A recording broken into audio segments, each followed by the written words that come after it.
আসছি এখানে ধানের শীষের ভোটের জন্য। ধানের শীষের ভোট আপনারা সবাই দেবেন। এই নির্বাচন উপলক্ষে যে অনুষ্ঠান, শ্রেষ্ঠ উপহার দেবো আমরা 4 নম্বর ওয়ার্ড থেকে ধানের শীষ বিদায় দিয়ে জয়লাভ করে ভোটার হিসেবে কাজ করে আইছি, এখন বয়স হয়ে গিয়েছে। আমি অনুরোধ করে একটা কথা বলছি, এই চেউনিয়া গ্রামে এর আগে বহুত বলেছি, আজকে অনুরোধ করে বলছি, হিন্দু মুসলমান সব হাতে হাত রেখে কাঁধে কাঁধ মিলিয়ে দ্বিধাদ্বন্দ্ব সব বাদ দিয়ে একতা ভাবে ধানের শীষে ভোট দিচ্ছি। আমরা যাতে কোনো গ্রুপিং লবিং না করে আমাদের ওয়ার্ডটাকে ধানের শীষের ওয়ার্ড, আমরা অতীতে দেখেছি এই ওয়ার্ডে বিপুল ভোটে ধানের শীষ জয়যুক্ত হয়েছে। আমরা যাতে আগামী দিন আবার যাতে ধানের শীষ এই ওয়ার্ডে আমরা ব্যাপকভাবে ভোটের মাধ্যমে জয়যুক্ত করতে পারি, আমি আপনাদের প্রতি সেই উদারতা আহ্বান রাখছি। মিলেমিশে যাতে আগামী দিন আমরা কাজ করতে পারি। আমাদের কিন্তু ট্রেন একটা, তারেক জিয়াউর রহমানের ট্রেন একটা। এই ট্রেনটা কি জানেন আপনারা? এই ট্রেন হচ্ছে ধানের শীষের ট্রেন।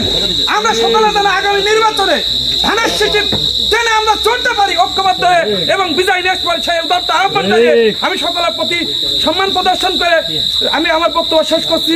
খালেদা জিয়া জিন্দাবাদ, তারেক জিয়া জিন্দাবাদ। আওয়ামী লীগ, বিএনপি, জামাত বেশিরভাগই কখনো বিএনপির সাথে দালালি, কখনো জাতীয় পার্টির সাথে, আবার কখনো আওয়ামী লীগের সাথে। এর মধ্যে ছিল, ফলে তার নিজস্বতা বলে কিছু ছিল না, এখনো নেই। সকলকে জানাই আমার তরফ থেকে আন্তরিক শুভেচ্ছা, অভিনন্দন। আমরা এখানে উপস্থিত হয়েছি, আমার মনে হয় আমরা বারবার একটা জিনিস আমাদের একটু ভুল হচ্ছে।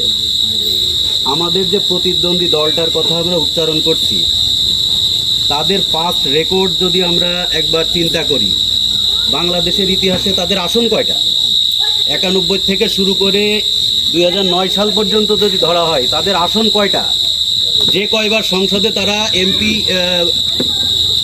প্রার্থী পাইছে, কাদের সাথে জোট করে, 91 টু 96 বিএনপির সাথে জোট করে, 96 টু 2001 আওয়ামী লীগের সাথে জোট করে। তো আমরা মনে হয় তাদেরকে আমরাই আরো বেশি মূল্যায়িত করে দিচ্ছি, বারবার তাদের নাম আমরা এভাবে মুখে নিই। আমরা যদি আমাদের কাজটা ঠিক মতো করতে পারি, তারপরে দেখা যাক, ভোটের দিন রেজাল্টের পরে দেখা যাবে তারা 150 পায় কি 180 পায়, সেটা বাংলাদেশের মানুষ জানে। আমাদের ভারপ্রাপ্ত চেয়ারম্যান বারবার একটা নির্দেশনা, উনি বারবার বলছে যে আমাদেরকে মানুষের কাছে যাইতে। জামাতের লোকজন, জামাতের মহিলারা বাড়ি বাড়ি যাচ্ছে, এটা তো তাদের অপরাধ না, এটা তারা সাংগঠনিক দক্ষতা বলবো।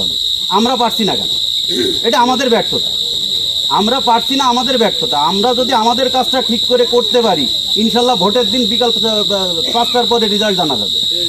তো সকলের কাছে আহ্বান এইটাই, এখানে অনেক মুরব্বীরা আছেন, দিক নির্দেশনামূলক বক্তব্য দেবেন, আমাদের সভাপতি চাচা আছেন, সেক্রেটারি চাচা আছেন, তারা আমাদের দিক নির্দেশনা দেবেন। আমরা সেই দিক নির্দেশনা মেনে ইনশাল্লাহ আমাদের কার্যক্রম চালিয়ে যাব, এই আহ্বান জানিয়ে। আর ছোট্ট একটু কথা বলবো, এখানে সনাতন ধর্মাবলম্বী যারা আছেন তাদের কাছে একটা অনুরোধ, তারা বলতে হবে না মুখে, তারা গত 20 বছরে তারা নিজেরা বাড়ি যে চিন্তা করুক যে কোন সরকারের আমলে তারা বেশি নির্যাতিত হয়েছে। এই নলডাঙ্গা ইউনিয়নে সাবেক 10 বছরের ইতিহাস পর্যালোচনা করলেই বোঝা যাবে, তারা নিজেরা চিন্তা করলেই বোঝা যাবে যে কোন শাসন আমলে তারা বেশি নির্যাতিত। বিএনপি তাদের ক্ষতি করে না অন্য কোনো দল তাদের ক্ষতি করে গেছে। আমার মনে হয় তারা অবশ্যই ভালো মন্দ বিচার করার ক্ষমতা তাদের আছে। এই আহ্বান জানিয়ে আমি আমার বক্তব্য শেষ করছি। আসসালামু আলাইকুম। উপস্থিতি, আজকে প্রথমে আমি আমার ইউনিয়ন বিএনপিকে ধন্যবাদ দিতে চাই।